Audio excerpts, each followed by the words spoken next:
Assalamualaikum warahmatullahi wabarakatuh. Di sini kami dari PKM WNJ angkatan 2017 semester 113 ingin mempresentasikan tentang kehidupan awal masyarakat praksara Indonesia. Sebelumnya kami telah mempresentasikan tentang jenis-jenis manusia purba di Indonesia, dan kini kami akan menjelaskan tentang kehidupan awal dan kebudayaan masyarakat praksara Indonesia. Adapun tujuan sebelum kita masuk ke tujuan pembelajaran, perkenalkan, nama saya Raffi Fando Putra bersama 4 orang teman saya, Anita Oktaviani, Zerlinda Yasdia, dan Nindi Valerin. Nah, tujuan pembelajaran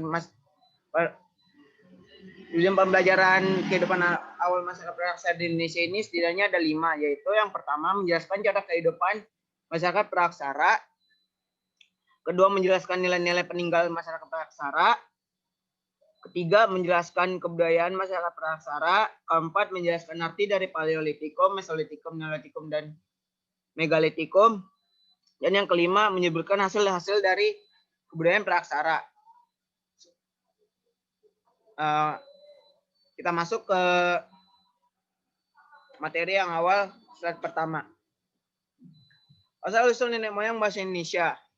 Di Indonesia dipercaya bahwa asal-usul nenek moyang bangsa Indonesia berasal dari Yunan. Nah, untuk teori ini dicetuskan oleh von Heine-Helgern, di mana dia berpendapat bahwa nenek moyang bangsa Indonesia ini berasal dari Yunan ke Cina pada tahun 500 sebelum Masehi. Itu lebih tepatnya pada zaman batu Neolitikum. Nah, kegiatan migrasi mereka membawa kebudayaan yang dimana kebudayaan itu istilahnya apa ya, sangat asing bagi manusia purba yang sebelumnya telah tinggal di Indonesia. Nah, sebelum migrasi dari Yunan, setidaknya ada 3 manusia purba yang telah ada di Indonesia, yaitu pertama Meganthropus, Pithecanthropus, dan Homo. Nah, di mana sebelum ketiganya ini sudah memiliki kebudayaan yang hanya sebatas alat. Nah, untuk yang pertama Meganthropus, alat mereka ini istilahnya apa ya, masih kasar dan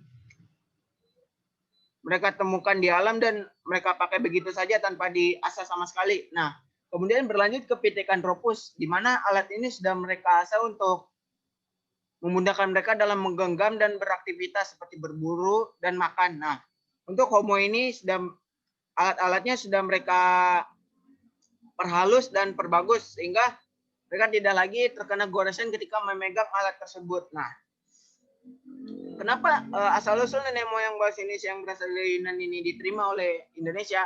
Karena berdasarkan dari penelitian yang menyatakan bahwa adanya kesamaan bentuk fisik dan akar bahasa yang digunakan antara manusia purba yang ada di Yunan dengan manusia purba yang ada di Indonesia. Nah, ternyata selain dari teori Yunan ini sendiri, ada teori-teori yang ada, maksudnya yang teori-teori yang menyatakan bahwa ini moyang bahasa Indonesia ini nggak berasal dari Yunan saja, melainkan dari negara wilayah-wilayah lain. Nah, untuk teori tersebut nanti dijelaskan lagi. Oke, sekarang kita masuk ke teori-teori asal-usul nenek moyang bangsa Indonesia.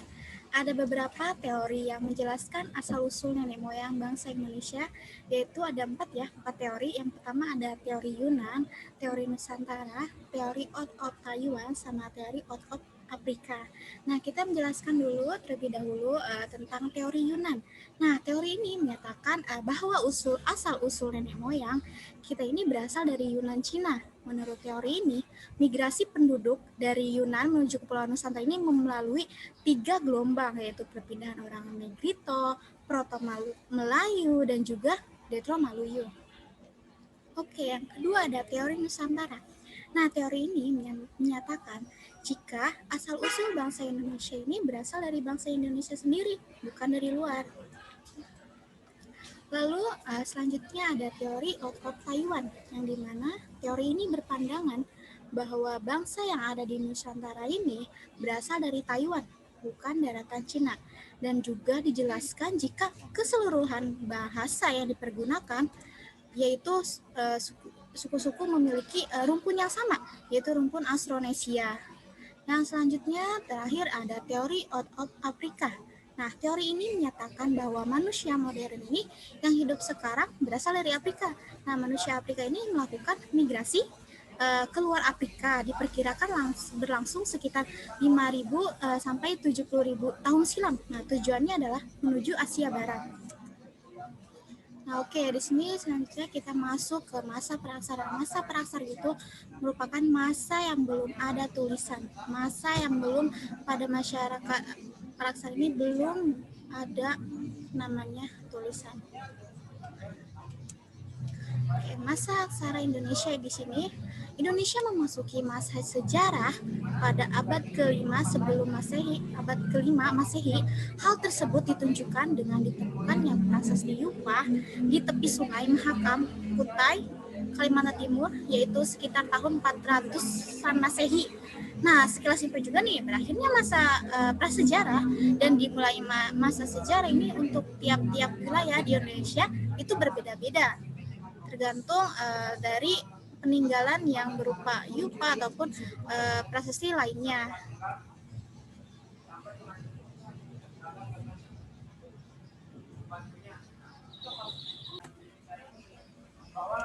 Oke, untuk selanjutnya kita akan membahas mengenai cara kehidupan masyarakat purba dan juga hasil kebudayaan pada masa praaksara awal. Nah, anak-anak semua, cara kehidupan masyarakat purba ini atau masyarakat praaksara ini dapat dibedakan menjadi 3. Yang pertama ada masa berburu dan meramu, yang kedua ada masa bercocok tanam, dan yang ketiga ada masa perondagian. Oke, kita masuk saja ke materi selanjutnya, yaitu masa berburu dan meramu. Nah, anak-anak semua, masa berburu dan meramu itu apa? Nah, masa berburu dan meramu itu adalah masa ketika manusia purba mengumpulkan makanan-makanan yang dibutuhkan mereka untuk bertahan hidup. Nah, dengan berburu dan mengumpulkan makanan yang tersedia dari alam, maksudnya di sini adalah kita kemudian berburu dan mengumpulkan makanan yang akan kita makan atau kita khususkan untuk kehidupan sehari-hari. Nah, ciri-ciri di sini, ciri-ciri masa berburu dan meramu itu apa aja? Yang pertama itu ada nomaden atau hidupnya selalu berpindah-pindah. Lalu selanjutnya adalah hidup dalam kelompok-kelompok kecil. Yang selanjutnya adalah hidup tergantung sepenuhnya kepada alam. Lalu menggunakan alat-alat sederhana dari batu, tulang, duri ikan, dan tanduk yang bentuknya itu masih kasar. Selanjutnya itu menggunakan bahasa sederhana yang dibantu dengan bahasa isyarat. Nah, anak-anak semua, masa berburu dan meramu ini terjadi pada masa batu tua atau zaman Paleolitikum. Oke, kita lanjutkan saja. Nah, pada masa berburu dan meramu tingkat lanjut, ini mulai ditemukan hal-hal seperti ini. Yang pertama, ditemukannya api. Lalu yang kedua ada naluri untuk melindungi diri. Selanjutnya ada menangkap ikan dengan cara yang sederhana, lalu memakan kerang. Nah, selanjutnya itu ada semi-setender atau tinggal cukup lama di suatu tempat nih anak-anak semua. Oke, kita lanjutkan saja ke masa yang selanjutnya, yaitu masa bercocok tanam. Nah, anak-anak semua, masa bercocok tanam itu apa? Masa bercocok tanam adalah masa di mana terdapat perubahan mendasar dari sebelumnya mengumpulkan makanan atau food gathering menjadi penghasil makanan atau food producing. Nah, ciri-cirinya apa aja sih? Nah, yang pertama ada tinggal di perkampungan kecil atau semi-setender. Lalu selanjutnya ada hasilnya itu masih tergantung pada kesuburan tanah dan juga hujan atau sistem pertanian, tak ada hujan dan ladang berpindah. Selanjutnya adanya pemimpin atau primus inter pares. Nah, di sini masih bergantung kepada pemimpin mereka nih. Lalu munculnya zaman Mesolitikum nih ciri-cirinya. Oke, masuk saja selanjutnya. Ada masa bercocok tanam tingkat lanjut. Nah, masa bercocok tanam tingkat lanjut itu apa? Nah, di sini ada tinggal menetap atau sedenter, Lalu selanjutnya tinggal bergerombol di suatu tempat atau menyerupai kampung. Selanjutnya yaitu membuat peralatan untuk menggosok dari batu hingga halus. Lalu selanjutnya adalah kemampuan untuk membuat tembikar. Dan selanjutnya alat-alat bantu yang menonjol ini berupa beliung, persegi, belicung, dan juga kapak nih anak-anak semua. Oke, kita lanjutkan saja nih. Dalam sistem kepercayaan masa bercocok tanam ini sudah mengenal sistem kepercayaan. Nah, sistem kepercayaan pada masa bercocok tanam ini terbagi menjadi dua. Yang pertama ada animisme dan yang kedua ada dinamisme. Nah, animisme itu apa? Animisme adalah kepercayaan bahwa segala sesuatu yang ada di bumi ini, baik hidup maupun mati seperti ke kawasan gunung, sungai, laut, dan pohon, ini memiliki roh juga kepercayaan terhadap roh orang yang telah meninggal nih anak-anak semua. Lalu selanjutnya ada kepercayaan dinamisme. Nah, dinamisme itu apa? Dinamisme ini adalah kepercayaan bahwa benda-benda di sekitar manusia memiliki daya atau kekuatan gaib atau yang mampu memberikan manfaat ataupun mara bahaya bagi manusia. Nah, contoh benda-benda dinamisme itu apa aja sih? Nah, contohnya ini adalah benda-benda pusaka, keris, dan juga tombak. Nah, materi selanjutnya adalah masa perundagian yang akan dilanjutkan oleh Saudari Nindi. Saudari Nindi dipersilahkan. Saya akan melanjutkan pada masa perundagian. Nah, masa perundagian ini tuh adalah masa di mana masyarakatnya sudah bekerja sesuai dengan kemampuannya masing-masing. Nah, jadi kalau misalnya mereka punya kemampuan tertentu, nah mereka mengasahnya dan lalu mereka mulai, aduh nggak bisa, aduh nggak bisa, aduh, oke, ini tuh jangan kayak gitu, Nita jangan kayak gitu, Nita, aku nggak bisa, aduh.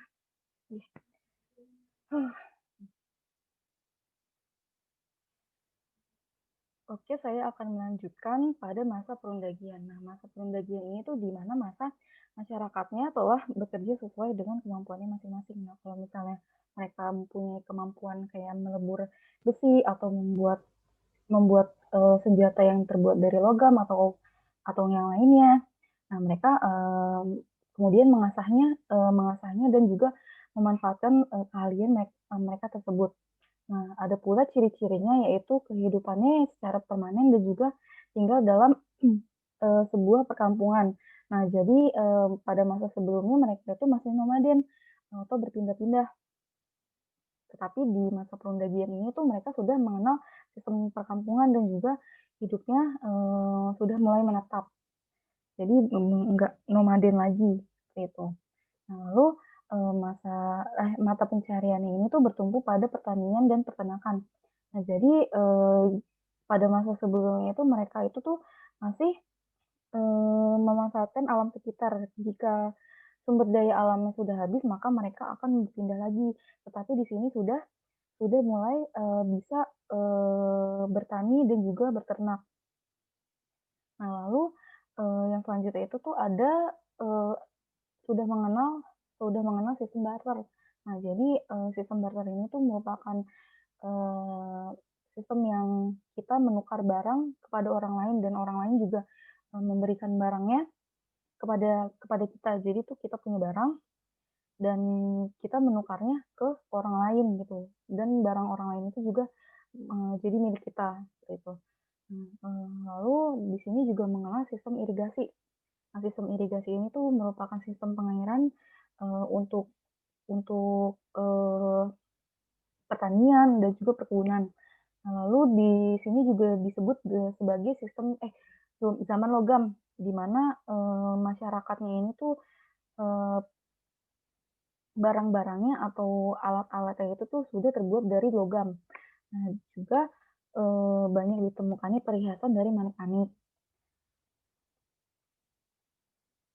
Nah, di sini juga ada hasil kebudayaan masyarakat Prasarat di Indonesia. Nah, di sini terdiri dari 5 zaman, yaitu zaman Paleolitikum, zaman Mesolitikum, Neolitikum, zaman Megalitikum, dan juga zaman logam. Nah, di sini ada zaman Paleolitikum atau zaman batu tua yang berlangsung pada masa Pleistosen yaitu sekitar 600.000 tahun yang lalu. Nah, berdasarkan penemuannya itu tuh ada kebudayaannya pada zaman Paleolitikum itu tuh ada kebudayaan Pacitan dan kebudayaan Ngandung. Nah, di sini ada hasil dari kebudayaan Pacitan dan kebudayaan Ngandung, yaitu kapak genggam, kapak perimbas, kapak penetak, dan juga flex. Kapak genggam, kapak perimbas, dan kapak penetak ini tuh fungsinya sama, yaitu untuk menumbuk biji-bijian, untuk menguliti hewan buruan, dan juga untuk alat pertahanan diri atau alat untuk memburu juga. Nah, di flex ini tuh terbuatnya dari tulang, beda lagi kayak tiga kapak ini. Nah, flex ini tuh fungsinya juga sama untuk alat pertahanan diri, untuk memburu hewan, dan juga untuk mengupas umbi-umbian. Seperti itu. Nah, di sini ada zaman Mesolitikum juga. Zaman Mesolitikum ini tuh disebut juga zaman Batu Tengah atau Batu Madia, yang berlangsung pada masa Holocene sekitar 10.000 tahun yang lalu. Nah, peninggalan-peninggalannya itu ada Abyss Rock, kapak Sumatera, batu pipisan, dan juga Joken Bondinger. Joken Bondinger ini tuh merupakan sampah dapur yang berasal dari kerang itu. Nah, ini juga ditemukan di pinggir-pinggiran pantai. Nah, Abyss Rock ini tuh merupakan tempat tinggal atau tempat menetapnya masyarakat purba. Bisa dilihat bentuknya itu seperti gua. Nah, mereka tinggal di situ, dan juga mereka juga berpindah-pindah ke Abyss Rock yang lainnya. Nah, batu pipisan ini tuh untuk alat menumbuk atau membuat cat juga bisa. Pada zaman itu, pada era sekarang itu tuh bisa disebut ulekan ya. Karena kapak Sumatera itu tidak jauh beda, seperti kapak yang lainnya juga, itu juga untuk mengupas umbi-umbian, terus untuk menumbuk biji-bijian juga bisa.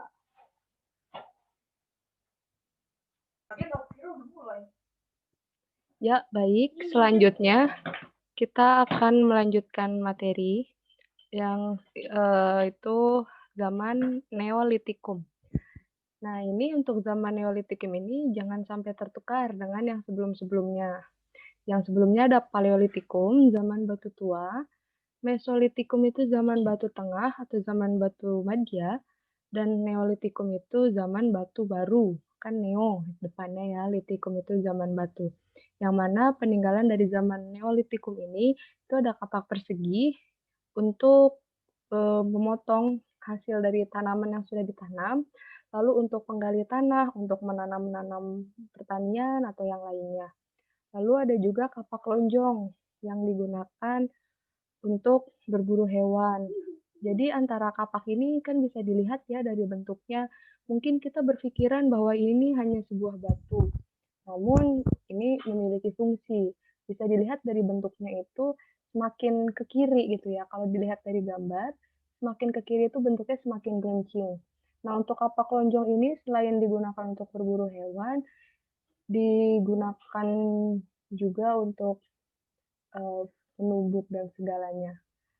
Lalu kapak lonjong ini banyak ditemukan di kawasan di wilayah Papua. Lalu selanjutnya ada zaman Megalitikum. Zaman Megalitikum ini zaman batu besar. Dari mega besar, litikum itu zaman batu. Nah, hasil kebudayaan dari zaman ini itu berupa bangunan-bangunan besar yang berfungsi sebagai sarana pemujaan kepada roh nenek moyang atau roh leluhur. Di zaman ini juga sudah mulai mengenal tata cara penguburan jenazah. Nah, bisa dilihat dari peninggalannya itu ada punden berundak, ada menhir, ada dolmen, lalu ada arca batu, ada waruga, sarkofagus, dan juga kubur batu. Nah, untuk dolmen sendiri itu bukan tempat berlindung, melainkan dolmen ialah meja batu yang digunakan untuk menaruh sesajen untuk penyembahan roh nenek moyang. Lalu sarkofagus merupakan kubur batu. Dan untuk punden berundak, itu mengapa bentuknya punden berundak? Karena semakin tinggi bentuknya, itu menandakan semakin tinggi pula derajat orang yang telah tiada pada saat itu. Lalu dilanjut ke zaman logam. Kan untuk zaman-zaman ini sebelumnya telah dijelaskan ciri-cirinya seperti apa. Nah, untuk ini peninggalan-peninggalannya. Itu ada nakara, ada bejana perunggu, ada kapak corong, dan juga perhiasan. Seperti kita tahu, perhiasan itu digunakan untuk entah acara penting, acara adat, ataupun yang lainnya. Nah, untuk kapak corong itu terlihat seperti sepatu koboi gitu ya, namun itu kapak, bukan sepatu koboi. Nah, untuk bejana bisa digunakan juga untuk memanggil hujan. Jadi pada zaman logam itu untuk memanggil hujan itu digunakan bejana perunggu seperti itu. Nah, sekian materi hari ini. Kurang lebihnya mohon maaf. Wassalamualaikum warahmatullahi wabarakatuh.